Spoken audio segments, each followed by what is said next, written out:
Segura aí, mas antes o Alexandre vai explicar pra gente por que é diferente o adulto do adolescente nesse caso. Alexandre, boa tarde. Boa tarde. A gente percebe que quando o adolescente está fazendo uso de tela, ele se envolve com a tela muito mais como um vício, porque esse uso de tela, ele está numa pessoa, que é o adolescente, que está em desenvolvimento, e o uso da tela, Roberta, ele afeta o desenvolvimento cerebral, neurológico do adolescente. Então, tem essa diferença que é muito importante a gente enfatizar.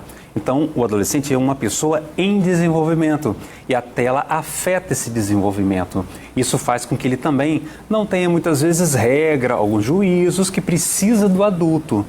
E ele vai ali muitas vezes, acaba se levando pela captura da tela, porque é muito sedutor a tela. Não tem fim. Não tem fim. Se deixar, joga, quantas vezes roda, você vai rolando exato, com o dedinho para cima, vai até o final.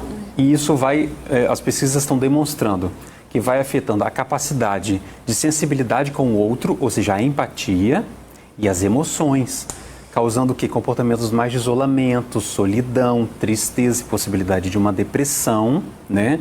A gente já conversou em outro momento também sobre a geração do quarto, isso pode agravar, porque isso afeta as áreas do cérebro, as áreas do comportamento e a vida social, prejudicando assim, Roberta, o desenvolvimento. Por isso que não é a mesma coisa o adolescente usando a tela e o adulto. Essa sensação boa, isso já foi comprovado, né, Alexandre? Já teve pesquisa, gente, que é a mesma sensação do uso de uma droga.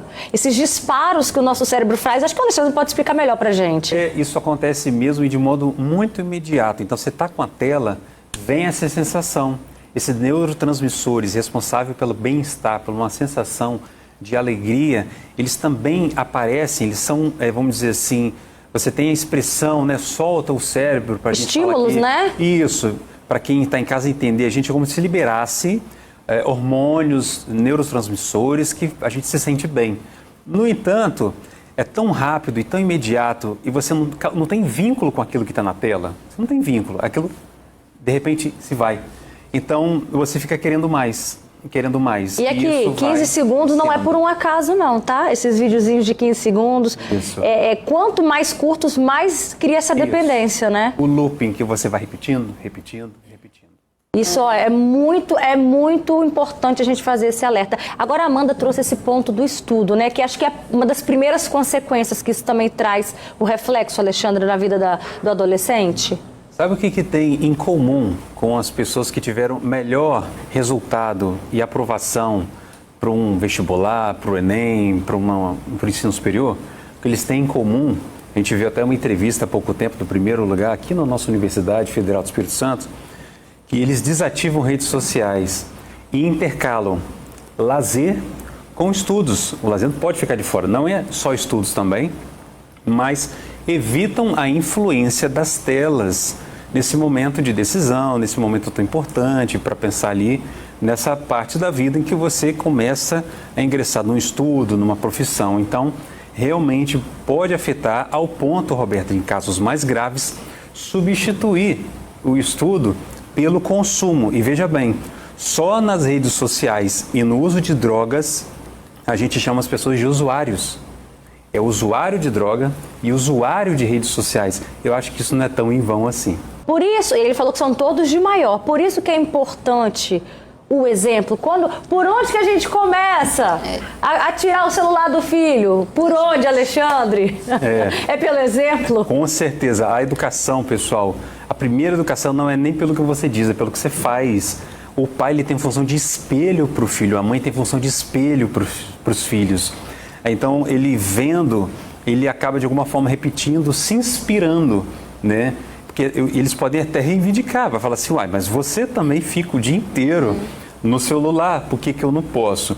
Mesmo que você possa dizer, porque você é criança e eu tenho alguns direitos a mais do que você em relação a isso. O que ele falou? O que você responde para ele quando está no celular? Eu estou trabalhando, né, ali no celular. É uma outra possibilidade. A mamãe aqui também fala isso, e é verdade, não deixa de ser, né? Eles precisam entender isso também, que não são a mesma coisa, né?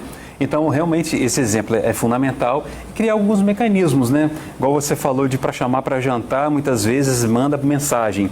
Então, os pais podem, às vezes, proibir certos cômodos para estar com o celular. Por exemplo, não leva para o banheiro, não leva para tal lugar, não leva para isso.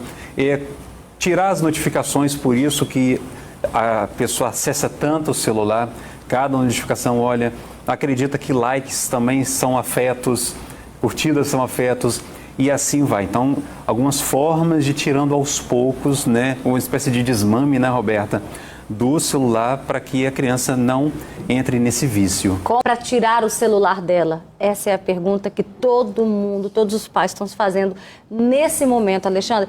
Tirar de uma vez por todas, cortar ou não, faz o desmame, como que faz isso? Isso é uma pergunta, ao mesmo tempo que temos orientações, mas cada família também vai saber como lidar com isso. Então a gente dá orientações gerais e cada um vai adaptando de acordo com a sua rotina, né? Porque a gente pode incluir na rotina da criança e do adolescente atividades físicas, coisas que saem de casa e que não levam o celular. Então isso já é um primeiro ponto que já ajuda bastante nesse sentido. Então vai ser uma questão de presença real e não virtual. Outra questão também é o que vocês já trouxeram aqui de colocar tempo para o uso da tela. E alguns celulares, os pais e alguns aplicativos, os pais já conseguem já estipular esse tempo, coloca esse tempo e vai ser bloqueado. Ele precisa inserir uma senha que só o pai sabe, né? E isso não precisa ser uma surpresa, que o filho de repente veja a tela bloqueada. Tem que ser dialogado, explicar para ele que vai ter esse tempo e que quando acabar esse tempo, outras coisas vão ter que ser feitas, enfim, né? O mundo não se resume justamente às telas, né? Isso é um outro ponto importante também. Se você puder, evitar ao máximo a tela à noite, é muito importante, porque atrapalha o sono. Ele faz com que a pessoa fique vidrada, ligada. Então também é uma outra recomendação, nem que você, se já tem esse hábito, que ele comece sendo diminuído gradualmente. Por exemplo, hoje a criança já usa ali 1 hora à noite. Amanhã você deixa ela usando 45 minutos, depois no outro dia 40 minutos. Até você estipular um tempo que isso seja possível, né? 20 minutos, enfim, e sempre com você monitorando essa atividade como você trouxe, não só do tempo, mas também do conteúdo. E dialogar para que ela também possa fazer outras coisas que não incluam um celular. Às vezes brinquedos físicos, né, jogos, coisas que criam conexão. Uma pesquisa recente, científica, Roberta, demonstrou que uma das principais causas da felicidade é a conexão que nós temos com as pessoas. É se conectar com o mundo e não se conectar com telas. Então, tentar também na sua casa promover isso. E esses momentos em que os pais às vezes se sentem cansados, que muitas vezes se sente cansado e muito cansado, e não consegue dar essa atenção para os filhos e às vezes usa a tela como essa alternativa, tentar também encontrar outras alternativas além da tela, se possível, né? Tentando a sua rede de apoio, outras pessoas da família, seja como for, e também sempre recomendo que os pais perguntem para outros pais o que eles estão fazendo. Porque sempre vão vir dicas, para além dessas que a gente está trazendo, que podem ajudar, né? Grupo de pais, nas escolas, no condomínio, enfim. Isso também já ajuda bastante essa questão do uso de tela. Então, evitar também que a criança tenha um perfil na rede social, que ela use o seu ou de outra pessoa.